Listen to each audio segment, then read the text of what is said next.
Good afternoon, everybody, and welcome to this podcast. My name is Jim Reardon.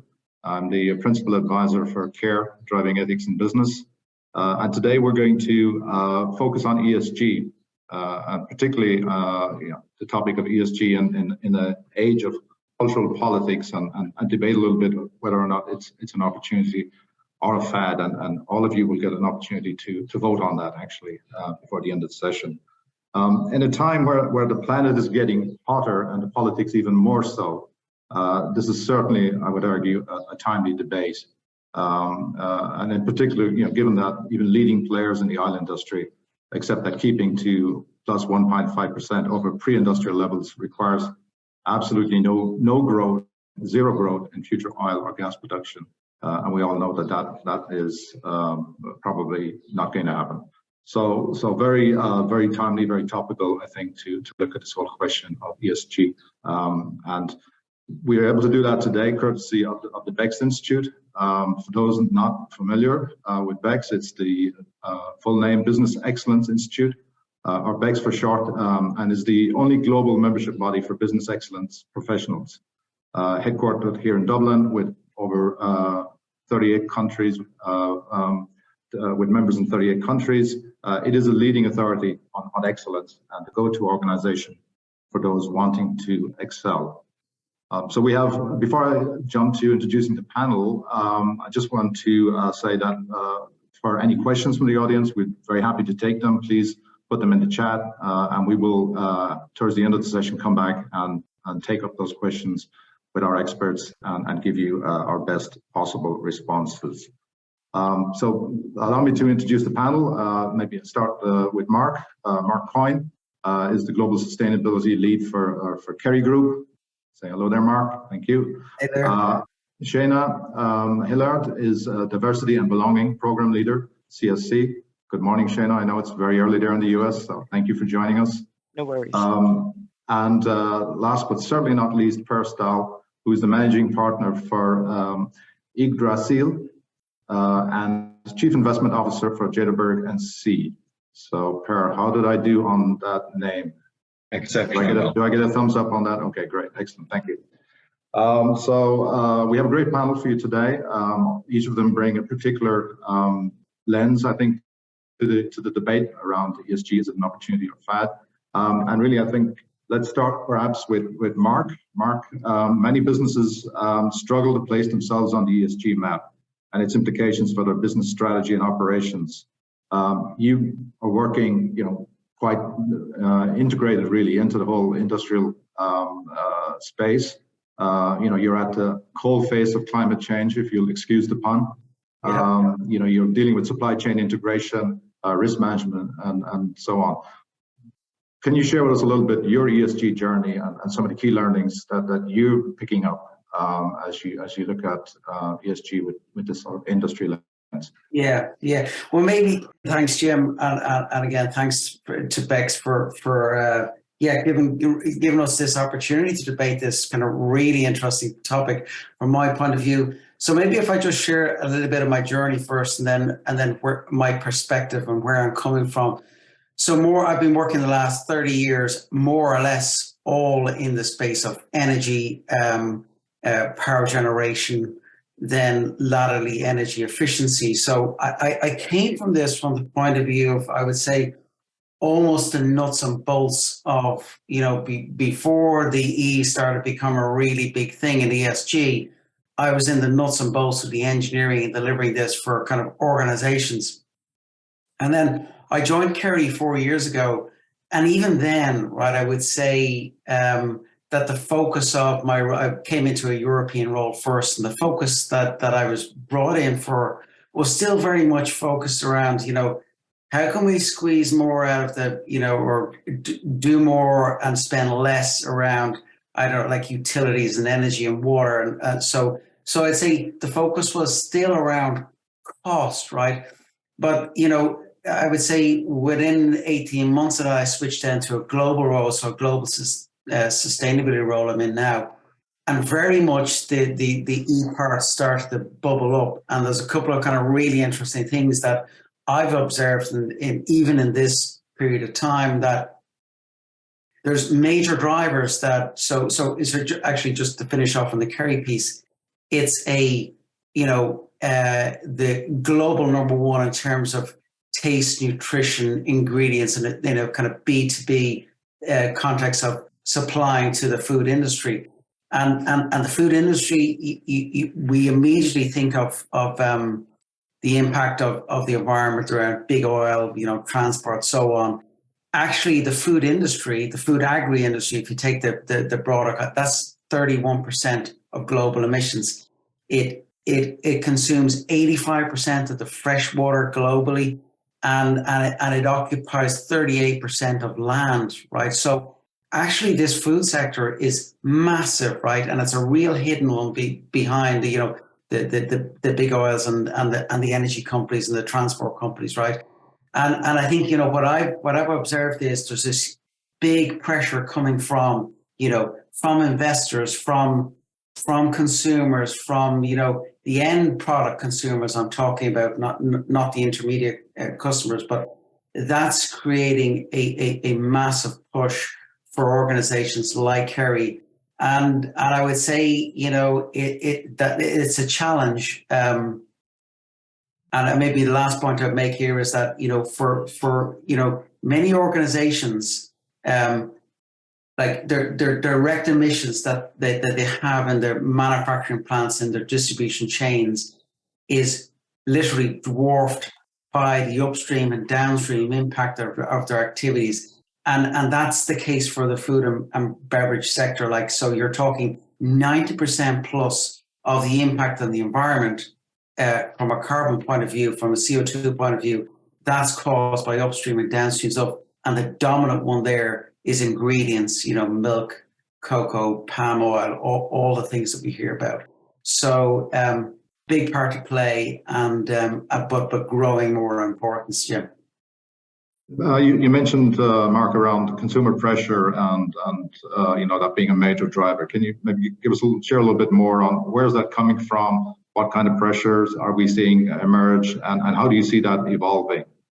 Yeah, so I'm actually just back from Asia, and it was really interesting to see the perspective there, because what I see is it's not uniform, right? We have different parts of the globe that we see this kind of consumer pressure coming from. But I would say certainly, and also it's not uniform in terms of age. So you've got a younger consumer base now that's come out that actually does care about this. It actually cares about, and I'm not just talking about the E part of ESG. It's very concerned about the social impact. It's very concerned about the diversity of the employees and who it talks to and how it talks to them. So the products mean something. And I would say the other part that I see is that, certainly from an employee point of view, this idea of having purpose-driven organizations, we've all heard it before, right? But, a company like Kerry with 20,000 employees, 150 manufacturing plants, literally all over the globe, right? We are struggling at times to fill top roles to bottom roles because we can't get across or we're not convincing enough about this role about, yes, we are purpose driven and yes, this is something that's important. So that's one of the things I would say about on the consumer space. Yeah, I think that's really interesting. I'm sure Shanna will have lots to share also around the pressure coming from employees and the perspectives and the roles that they're playing and nudging companies along the ESG roadmap. One last question, and then perhaps we'll move to Per. You mentioned how big a role that the whole agribusiness space plays in emissions. Yet at the same time, we see farmers driving their tractors down the motorways in the Netherlands. We see farmers getting unhappy in Ireland. How do you see that playing out in the politics around that? With difficulty, honestly. I mean, one of the things that I've observed, in terms of, let's say, personal impact, that let's say the group of people around this call today, right? One of the big impacts that we can have as an individual, right, is around our dietary choices, and honestly, that's really unpalatable for many, many people to hear that. And I mean, we don't really want to hear that because we don't want to change our lifestyles. And then if from a farmer's point of view, they're not particularly keen on changing their lifestyles. So I think it's a really difficult realization that the kind of choices that we're making around food production and the type of food we consume is really important. And maybe I'll just finish on like 2 points, right? So one is that we are terribly wasteful around the food industry, right? So 1/3 of all food produced either is considered food waste or food loss. So it's either loss in the supply chain or it's loss once it reaches our homes, right? I mean, the economic impact of that, the impact of that on people is huge. So we've got this massive problem in one corner. And then in the other corner, globally, we've got 2 billion people who are either obese or overweight, right? And then on the other end of that scale, you got 750 million people who are undernourished. So and then you've got, as you say there, the farmer base in there. That's a really rich picture and what you might call a wicked problem. It's extremely difficult to solve that. Maybe even kind of in the short to medium term, maybe even impossible. But these are massive challenges that the food sector is facing. So I think if I was to sum it up in some respect, it's a systems-wide problem and will require systems-wide solutions to address. Okay, excellent. Changing gear a little bit, Per, if we maybe come to you and sort of bring that investor lens, I guess, into the conversation. Investors are being major sort of drivers of the ESG agenda. Certainly over the past couple of years. There are a lot of ESG drives valuations. The governance around ESG is often a central aspect of how companies are viewed and valued. You have increasingly AI coming to the fore to help try and manage the gigabytes of data that are required to make sense out of ESG trends and activities. And of course, there's a whole question of standards and what is a standard and what do you rely on. Would be great to get your thoughts on both on your journey around ESG and maybe on some of these topics. Yeah, so Mark and I, we share a background in energy, I suppose, and renewable energy. As a Swedish person, I think the sustainability and living close to nature is integral to how I grew up and how I consider things. I was lucky in my ability to shift from traditional financial markets and traditional market-based investments into alternatives at an early stage of my career. And then one started looking at the parameters for how to create a paradigm shift in how things are done. In that context, and I'm going to be diving straight into it, Jim, you raised the fact about global warming in this context. Mark, you talk about energy and consumption. I would, from my investor lens, we have a bit of a luxury problem where we can look at a range of opportunities that can affect trends. We're looking at alternative meats and how packaging is enabling us, not just plastic-based, but a company out of California called Appeal using pulp and enzymes to create wrappers around organic produce to make them last 3 times longer. Those sort of things is where I see addressing this sort of things in the developed world in terms of food loss and such. ESG in this context is, to me, merely an indicator. And this may be sticking out a bit. I do not consider this to be sustainability within the context of environment. I consider ESG to be sustainability within a business model context. Like Mark said, doing more with less. It makes sense. It makes economic sense. It makes you less susceptible as an organization to shocks. And you make looking at what Shanna will talk about later on and how you create diversity and how you actually engage people. And we're talking about purpose and Mark talking about that creates a very strong foundation, a strong bond in an organization, which makes it stronger, more agile, and more durable, in my view. I do not consider the environmental aspect to be a cornerstone in this when I'm looking at investments. This has to do with the notion of dual materiality. And what that means is, when you're looking at, you have, on the one hand, you're looking at how a company is organizing their environmental aspects of energy consumption, sustainability, CO2, scope 1, 2, 3 emissions and stuff, but also looking at what they do. And my major grind in this context, when it comes to ESG being categorized within the environmental thing, is when we're looking at, for example, a Tesla. Tesla is sort of leading, although not nearly as an important sector as the food sector when it comes to emissions, like Mark was saying about water and all the rest. But transportation is a big thing that's got a lot of headlines. Tesla is not on the ESG 500 index. Why? Because of governance issues. Whereas Exxon, the oil and gas company, is. And I think there's a clear indicator that ESG has nothing to do with what the company produces, but rather how it operates.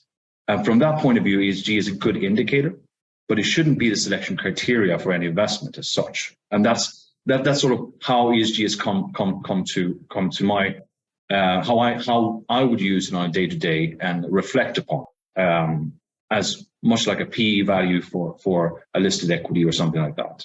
Lastly, and I think we may come back to it, Jim, but when we're looking at what ESG is today, the best way I think I can describe it is like the 4-year-old I have at home. He rocks around the house, he trashes the place, broken 2 television sets over the last 2 years, but it has great potential. So this is how I view ESG today. It's a great thing in the making, but it's going to take an inordinate amount of tender love and care and careful consideration of the choices one takes on the path to maturity to make it a really viable option in this context. Very good. Coming back maybe on a couple of points there, I think what I was hearing was around, embedding ESG into the business model is really where the value is going to be created going forward.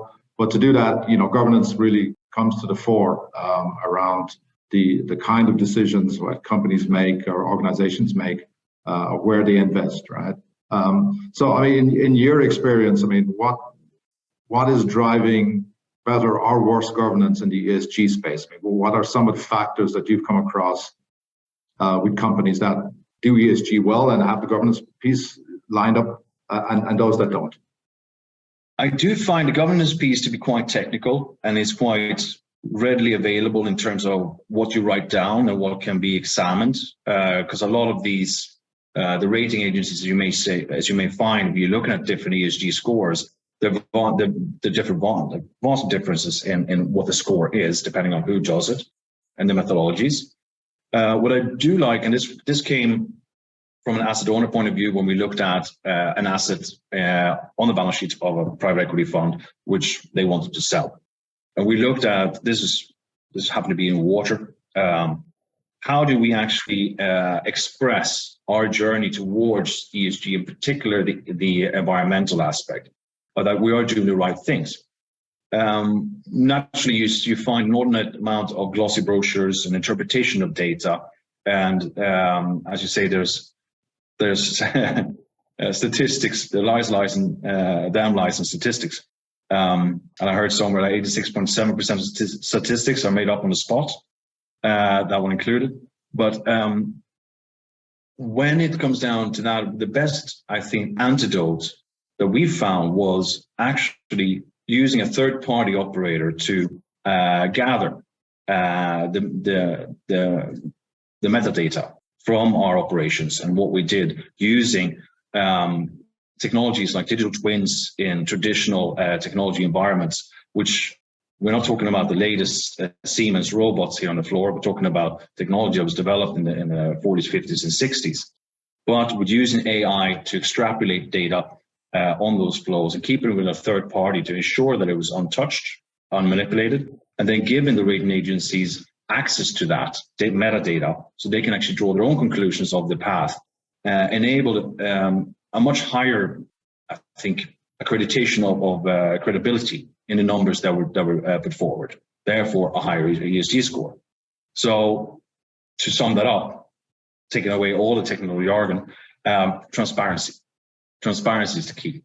And that is what's going to enable a much clearer path, because anybody can say anything, but if you are transparent and open and give people real data to rely upon in their decision making, it becomes much more valid in the decision making process.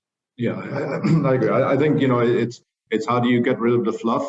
And there's a lot of fluff in the space, right? And how do you blow that away to really reveal the real core, data elements that are driving, good decisions around ESG and good decisions around investing in the right business models, the right supply chains, the right programs for developing people. And I think that whole question of metadata, the role of AI, the role of third-party experts in terms of being able to put all of that together.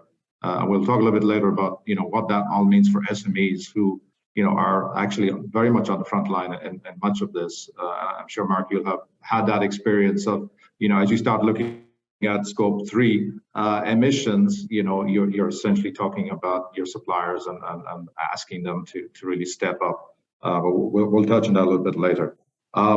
Really helpful. Thank you, Per. Shauna, turning to the S in ESG, people talk a lot about E, they talk a lot about G, they don't talk so much about S, the social aspect of ESG. Yet it's increasingly critical because it's about people. It's about people in terms of employees, customers, suppliers, all the stakeholders. And as I mentioned earlier, BEX is really a stakeholder-driven organization. When you think around the social aspects of ESG, when you think about Generation Z, when you think about the role of social media, when you think about the struggle to have a reasonable division of the profits across the different stakeholders, what's been your experience and your journey on this? Absolutely, Jim. So the first thing that I wanted to do is lead with that acknowledgement that, despite the overlap in some areas like the S in ESG, it's important to recognize that DEI and ESG are two different things. And I believe that that's one of the reasons why the S doesn't get that attention that it really needs. What a lot of organizations, or what many organizations, what many individuals might be failing to realize is that DEI is more focused on the efforts to really ensure that organizations represent people across, all backgrounds, and that everyone is really afforded the same opportunities at every level. ESG covers a much, much broader range of those issues, which includes DEI. So that said, I really appreciate this question because of those overlaps. One of the things that I've noticed in the journey with our organization recently acquiring another organization that allowed us the opportunity to build a structured ESG program is that the stats show, millennials, Gen Z, those folks truly believe that businesses need to take a leading role in driving ESG change. And we at CSC, where I actually lead the diversity and belonging program, through past and recent survey results, the agreement is persistent. And then another reason why I appreciate this inquiry is because, like CSC, my own personal ESG journey is both new and established, which, yes, oxymoron. But the initiatives of both ESG and diversity and belonging have always been an integral part of my personal culture and CSC's culture. With dedicated but more broad focus on things like gender equity, where we're ensuring that leaders are taking a look at their team structures and the data and making sure that everything is equitable. Making sure that our environmental involvement was there, the governance. And while it, via the media, via social media, we've all seen that a lot of organizations received external pressures to implement structured programs. We received a lot of phenomenal feedback from colleagues within the organization that wanted to see programs dedicated to these efforts. So the journey. And 2022, we established a more formal diversity and belonging program where our efforts are focused on things like diversifying our talent, increasing diversity and leadership at all efforts, our philanthropic efforts, implementation of employee resource groups, and spreading diversity and belonging education. Now, as of last year, we've established a formal ESG program where we're directing our attentions to yearly greenhouse calculations, providing UN Global Compact, climate action, really actionable things, gender equality programs, office sustainability initiatives, doing things that the people can actually see, put their hands on, and touch: electric vehicle charges, solar panels, and we have honeybees on our campuses, which I am terrified of, but I respect and understand their importance. So the journey is actionable. The journey is where we're taking the reins, where we're trying to lead the way, and we're listening to what our folks are saying and how they want to be involved. Okay, excellent. I mean, I think a lot of people would argue that diversity is a key part of the S. Perhaps there's too many middle-aged white guys like me in positions of authority that maybe are not, to Mark's earlier comment about the need to change, right? The need to be able to bring a different perspective, and the fact that by focusing on that social aspect of ESG, you can drive a lot of conversations around the need for diversity, the need for inclusion, the need for creating real opportunities for people to engage. I like the example of the Office Sustainability Initiative, where you're bringing a clear focus to saying these are the kind of things that need to happen in order for us to move the agenda forward. So I think that's great.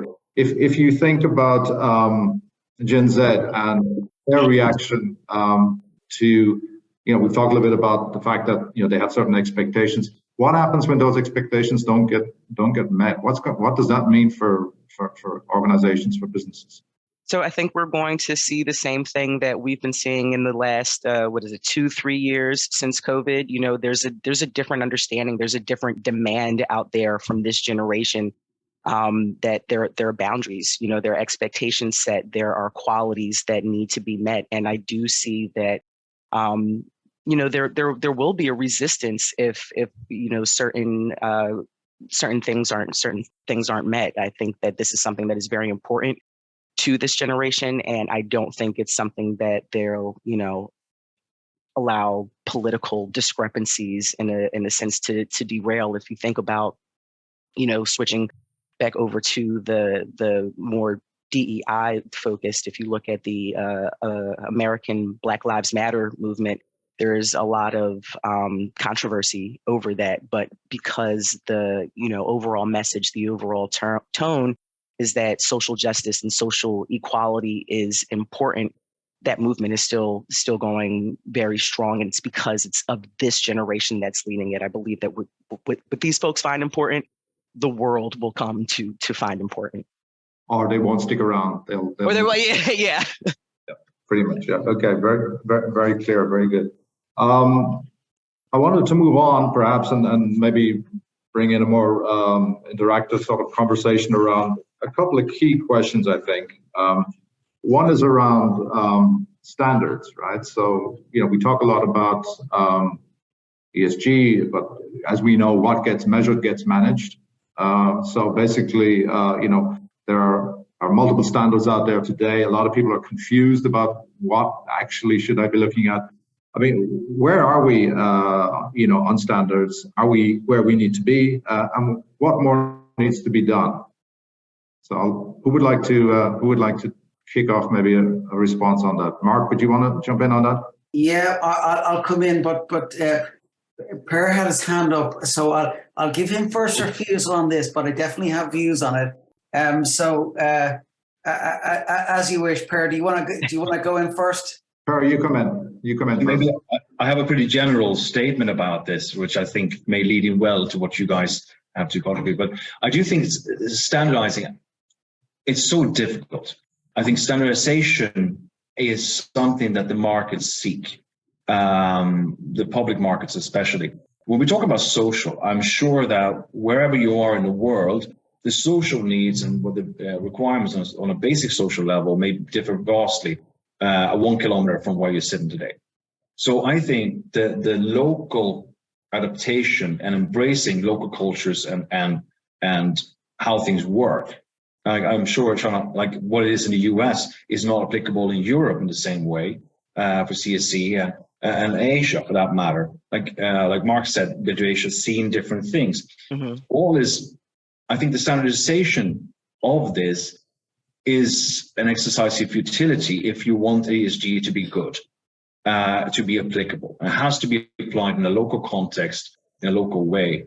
What's good standards in the US may not apply in India, may not apply in Sweden, and therefore I don't think a general standard is the way to go. However, that doesn't really help the cause of ESG, because we may have a lot of offsprings and just different branches of it, which is going to further muddy the waters. So that's my general statement on all the three levels. I mean, just before Mark comes in, a question. I mean, ESG is a very, very huge space, right? It's all encompassing. Is it even possible to have a set of standards? I think you're suggesting maybe not, or maybe in the environmental place, but, you know, I guess it's a question. Is it possible? I would actually have to agree with Per on that. It's such a broad range of things to cover. Even within our organization, the E, the S, and the G each have, you know, at least 5 to 7 sub umbrellas that there's a focus under.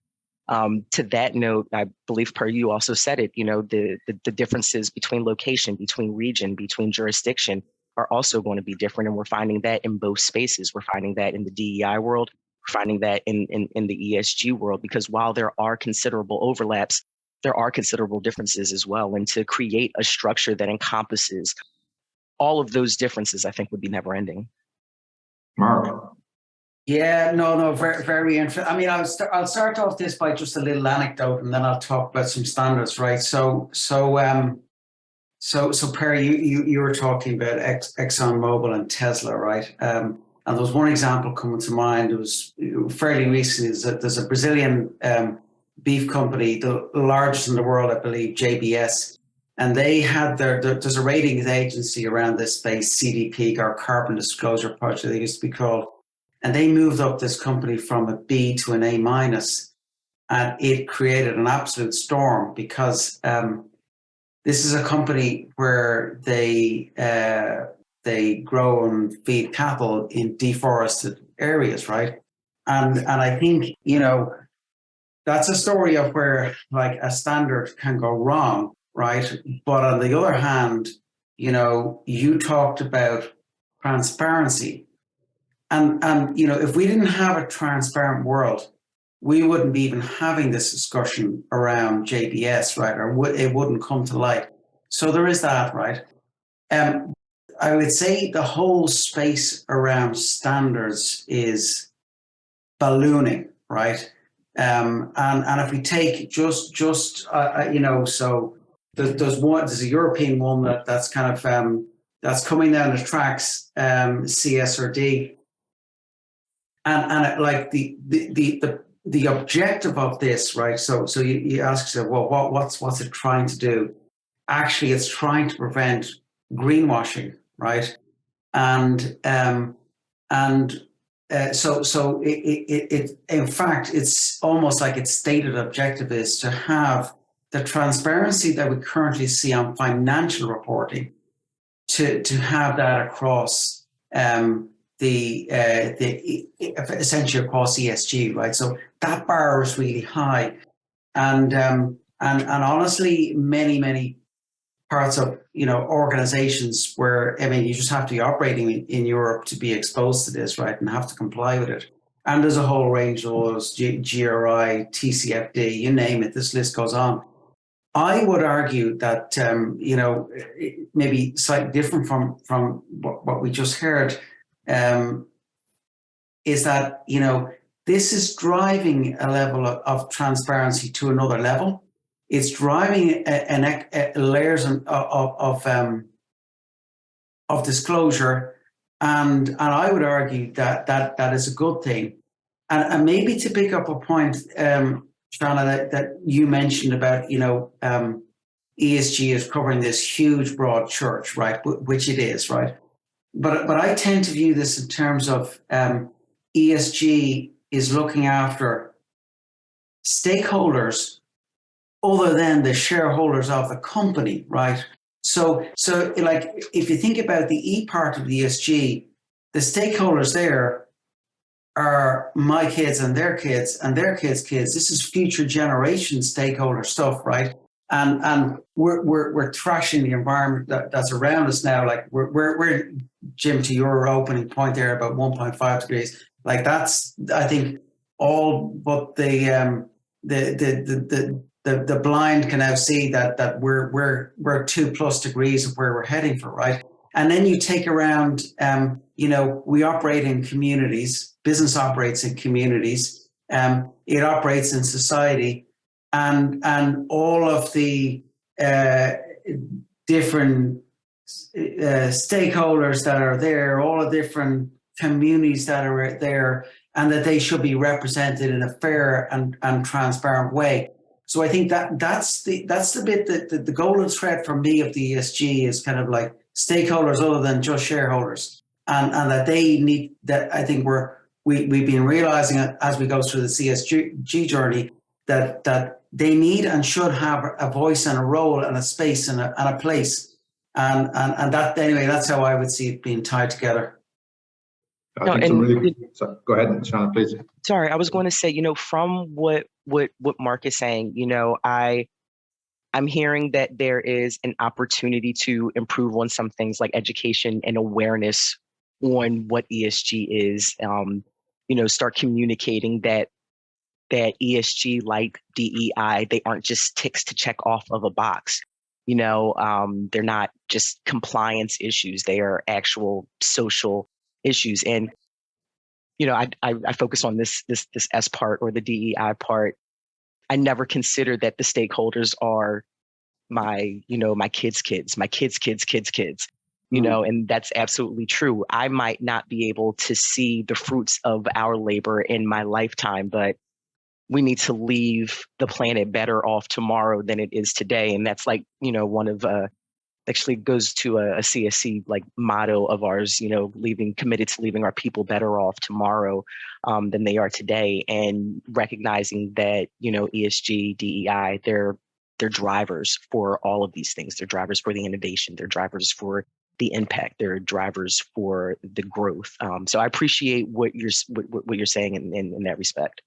So maybe what I'm hearing here is also really around this core question of transparency, right? The need to shine a light basically on past practices that are not supportive of the ESG agenda in a way that enables us to really understand the problem better and perhaps do better the next time, while at the same time not letting perfection be the enemy of improvement, right? We're never going to be perfect in this space, but continuous improvement, perhaps systems-wide approaches are really key. Sorry, Perry, you wanted to come in. No, I just think it's worthwhile reflecting on where us as mankind has come recently. Like we're looking at, was it 1948, the UN Charter of Human Rights came into play. It's the first time we actually recognized that a human had values or rights properly. And then we're coming now into the corporate world where we're actually looking at practices as corporates, how we can do better. And this is going throughout all society. I mean, yes, it doesn't reach every corner of the world. It doesn't reach every company, but it's that general trend, which Shana was talking about, like just how do we leave something better behind? And one example of this, I think, it was a business case where we looked at, there was a denim producer for Levi jeans in Vietnam, and they had huge water issues. So they were finding it really difficult to get the water, and denim production is really, really water heavy. They found a way to produce it with a quarter of the amount of water. And this was in the early 90s. Today, you'll be screaming from the rooftops about it. Back then, it became the most treasured business secret they had. Why? Because they were afraid they were perceived as producing a subpar product. So I think all this talk about sustainability in that kind of context and how coming back to transparency with Mark talking about and everything else, This has been brought to light now, where actually best business practices are being looked at. And I can only see it being on a path to something greater, but it's not the be all and end all. Excellent. I think one last just point on this, and I'm sort of curious to get the response from the panel. I mean, there are the SDGs, the UN SDG goals. They do cover many of the topics that we tend to focus on under ESG. To what extent are the SDG goals part of your conversation, your day-to-day conversation? Are they something that are kind of out there, but not really, in the game? I can come in on that, Jim. I would say they are, right. I mean, if I take one, right, which I can't remember is number 12 or something. It's access to clean water and sanitation, right? I mean, talk about a basic human right and a basic human need. And by the way, that the goal is that everybody has access to those things by 2030. And so where are we at today? Billions of people who are well below that target, right? So I would say it's in the, I think you mentioned I'm on the coalface. I would argue everybody here on this call is on the coalface, because we have an impact on all of the full range of ESG around us, right? But I would say it's on our minds, it's on my mind. But the gap between some of these and where we're at and where we need to be is vast, and it's scarily vast, right? So and even the other one there about hunger, right? Elimination of hunger, right? So we look around us and we those numbers I gave earlier about the obesity on one side versus the malnutrition on the other side. And all of the stuff in between where we're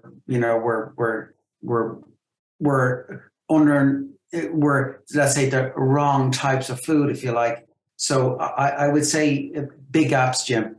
Big gaps. Okay, very clear. I want to move on, just cover two other topics, and then we will take some questions. Darina, if you wouldn't mind putting your question in the chat, that would be great. Thank you. 2 points I think we would like to just explore. SMEs, small, medium-sized enterprises, major employers, major parts of every economy are going to have to deal with ESG going forward. Everything we've talked about today requires investment. In some cases, significant investment, re-engineering your business, rethinking how you run your supply chains and so on, retraining your employees. How are SMEs going to cope with all of this, and what support are they going to need, and where are they going to get that? I can kick things off with it, because it kind of reminds me of what Mark and Paul were saying.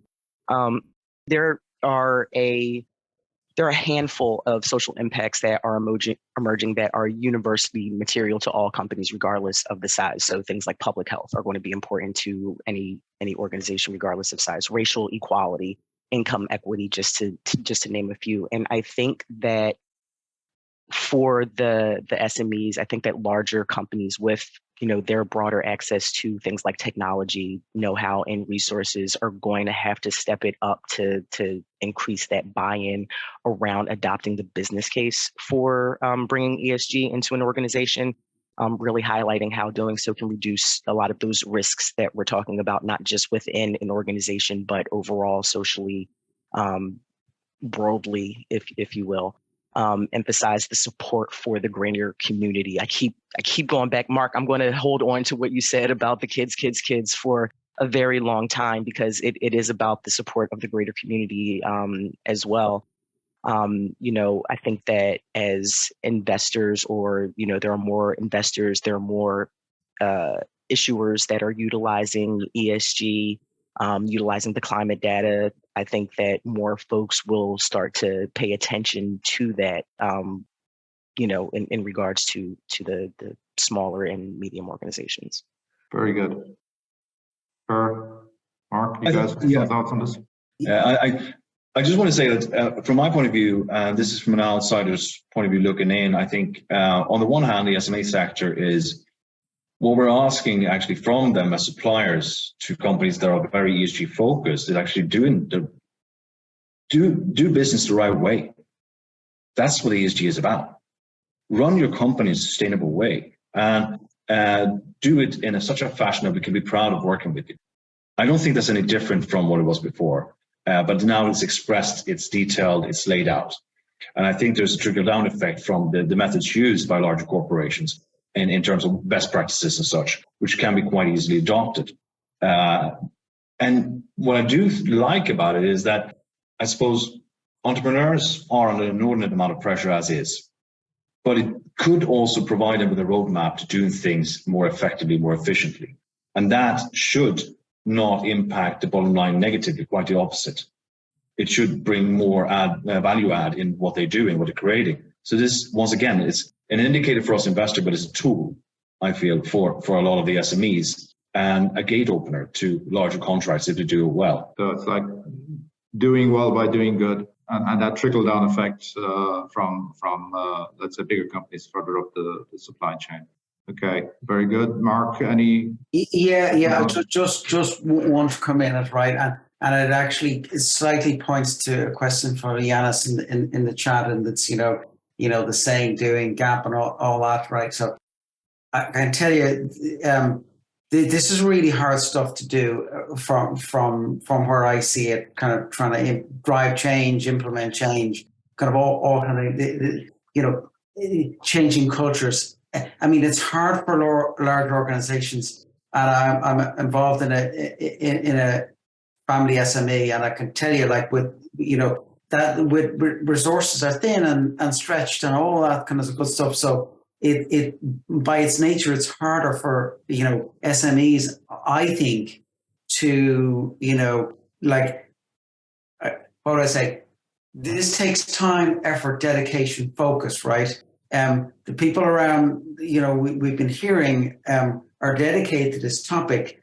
I'm dedicated to this topic, but that's a kind of a luxury that many SMEs would struggle with. So I just to put that in context, it's not as easy for SMEs to do this because they don't have the bandwidth that larger organizations do.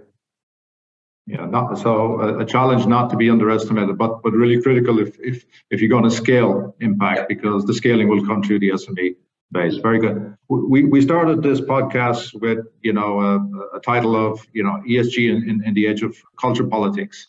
So let's maybe close on this question of politics. Will political pressure derail the ESG agenda? If not, why not? And what should we be asking of our political leaders? Who wants to take this one on? Shauna? I can absolutely kick that off. So I 100% do not think that political pressures are going to derail the ESG agenda. I think that, again, societally it's important, but, from an organizational standpoint, companies that take their ESG obligations seriously, they're the ones that outperform in society. It leads to better outcomes in different aspects of life. So again, I think I mentioned this before, we're aware that the societal pressures exist when it comes to things like this. It will likely add unwelcome stressors. It will likely add delays. It will likely add frustrations to the success of the agenda. But I don't believe that it'll be fully derailed. And if we're speaking of, what our questions are, what we're asking of our political leaders, I think the number one thing to do is to ask them to listen to their constituents, listen to the folks who are noting and highlighting the urgency of things like climate change, supply chain integration, risk management, pay conditions, DEI, things like that, et cetera. Can I keep the option to come back and ask this question next year if Trump gets back in? Oh, no. Yes, you can. Okay, very good. Who else wants to jump in? Yeah. Per, yep. There you go. Go ahead, please. Per, okay. you take the lead, yeah. Okay. I don't understand why it's even politicized. Truth to be told, in my view, from an investor point of view, why the whole woke thing is just this polarization of mumbo jumbo, to be truth to be told. It's a little bit like looking at profit margins for me. Why is a company, if I was not allowed to look at profit margins because it wouldn't be politically correct, I would still look at it. this is not going to be driven by the politicians. I think the only context in which politics plays a part in this is when they're talking about fiduciary duty towards investors and how pension funds operate, and that they have to pick the best performing companies. And there's a big, like Shannon was saying, there is a foundational rationale of outperformance. However, I don't think we've seen the maturity of ESG at a high enough level to establish straight line causality between the two. But I do think there's a big argument for it, which I came back to. Is a sustainable company in business model wise should fare better than one that is less sustainable and more opportunistic. Therefore, there's an investment rationale behind it, and therefore policies shouldn't have anything to do with it, in my view. So I think the markets will speak, and if ESG fulfills its potential, it will become an outperformance metric, and therefore politicians can say whatever they want, but ESG is there as a powerful tool to decide where to put your money. Yet at the same time, if you see in the US, you see some of the big investment funds being targeted by, politicians. They are having to be, disbarred from certain types of business or having to withdraw. It's a reality, right, that we have to deal with. Absolutely, that's what I was going to say. Yeah, and I think this goes to the differences based on location, based on region, based on jurisdiction. It is very political here, because when you think about that S, and you go into the DEI, that racial equity thing, super important in America, and that starts diving into politics. So from an American lens, there is a very deep association between what our political leaders are saying and how we're able to effectively exact change. Yeah, I think just coming back to that point, I think there was a Senate hearing about that by one of the CIOs from BlackRock, and they're saying, I think the question was along the lines of, your choice by this wokeness is going to really affect your investor capital, won't it? Look at the withdrawal from, I think it was Florida, of investment capital, and it was saying, yes, well, we lost 30 billion here, but we got another 600 billion here because we're doing it.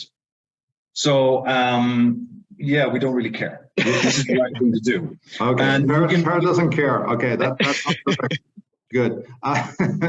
No, I think it's a really interesting question. And maybe from Mark, from your perspective, maybe you could comment also on the role of trade and how that's driving politics in the ESG space. Yeah.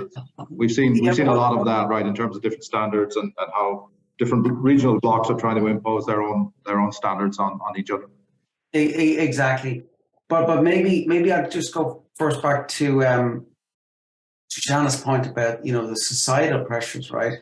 And I think that's the bedrock of this, right? So if we as people expect this change, and we expect the business to be conducted in a fair and honest way that's equitable to all of the stakeholders, that's the building block, and that's what's going to drive change.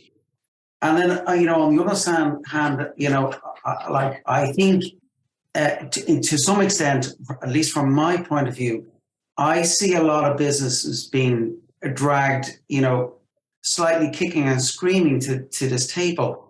And why? Because money is really the driver. And I just give one example. So Shell, a big oil company, they had a target to reduce the extraction of fossil fuels by 40% by 2030. And quite recently, without even going back to shareholders, right, they've cut that back to 25% on the back of, fossil fuel prices going through the roof over the past 18 months, right? And so really interestingly, there's a kind of a shareholder activist group called Follow This that works on a model. They get, single investor, single vote, and try and get other pension funds behind it, right, to kind of vote for these changes. And this is kind of what I see as like, and I would say, Per, this is your role in this, and others like you, is to be agents for change in this, right? And I do see this happening, and I do see the kind of this kind of driving for the change, from society. Investors are just other members of society, right? So I see it coming from the bedrock up through demanding this change, and you know, and then the political side, you know, I totally get what you're saying. It's very, we're in more and more of a polarized world today than we were 3 years ago, 5 years ago, 10 years ago. So, like you know, and that polarization is coming from the same society that's demanding the change. So, you know, we've got this massive stratification of, you know, kind of unpolarized views, which on the one hand appears to be polar opposites, but I mean, this is the world we live in, that we've got these kind of, like, you know, one side is saying this and the other side is saying that. But I do see that overall, I would say the drivers for change, and even from a political side, it's inexorably moving to, you know, kind of reflector shareholders' need, the broader stakeholders' needs rather, of society, and I do see that being a good driver for change. So that stakeholder concept really sits at the heart of, I think, a lot of what we're talking about here.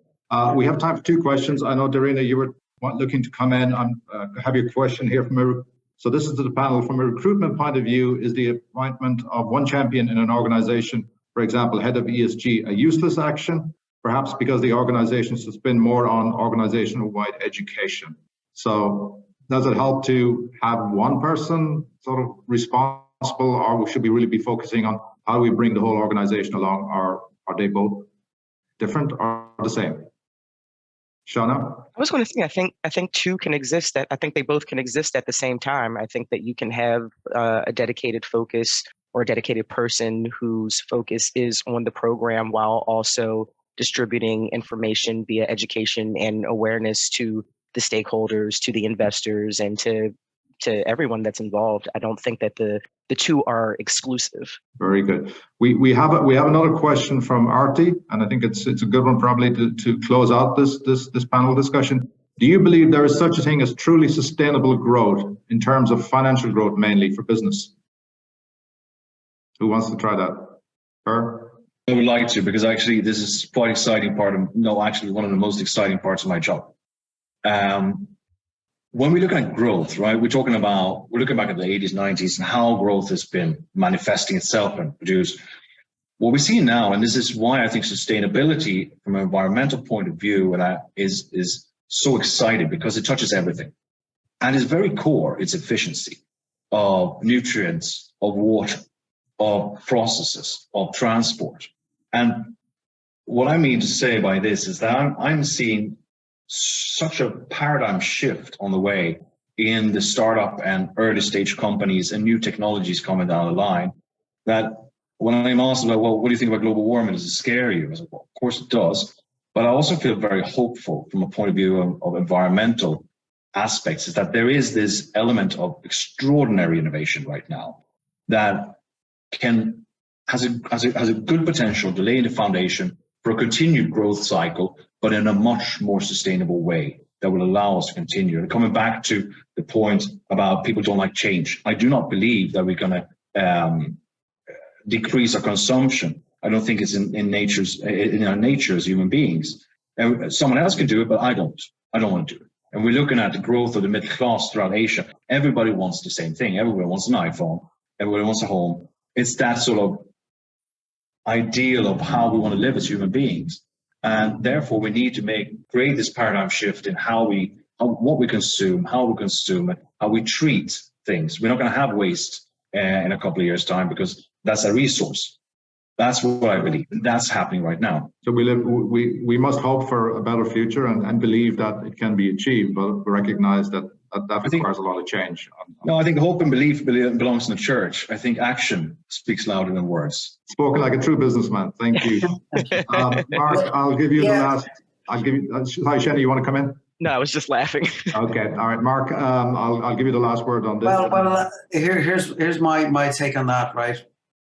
Today we're consuming 2.5 Earth's worth of resources. How sustainable is that? Maybe I'll just leave it on that question. Excellent. That's, I think, something for us all to think about, something for us all to reflect on, I guess, in terms of our own lifestyles and what we do, because ultimately it's going to be the accumulation of many, many millions, billions of people changing their habits that will address, I think, the big challenges of our time. We'd like to very quickly take a poll for everybody, just answering really this question, and we'd be delighted to get your response. ESG, opportunity or fad? Please pick one and just submit if you would. Thank you. I'm going to bring this to a close while Nicola is just looking at the results there. Do you have those, Nicola? Yeah, so a huge majority for opportunity, 92%, and fad, only 8%. Okay, so we're a bunch of optimists. That's great. I think we need that in today's world. But a huge thank you to the audience for joining us, making the time to be here. Even bigger thank you to the panel. I think we've had some really great insights and really great exchanges. So thank you very much for sharing your knowledge and your experience. I think everybody can take away something from that. An even bigger thank you to Bex for hosting us, to Nicola, to Neil, and to John. Just so that you're aware, there will be another similar podcast coming up in June, focused around the near-term application of AI. And we'll have some really very knowledgeable and esteemed people on the panel, including Nella Luask, who's the Ambassador at Large for Digital Affairs in Estonia. So please do watch out for the next BEX announcement on this. And with that, I would like to thank you all and wish you all a great rest of the week. Thank you. Bye-bye.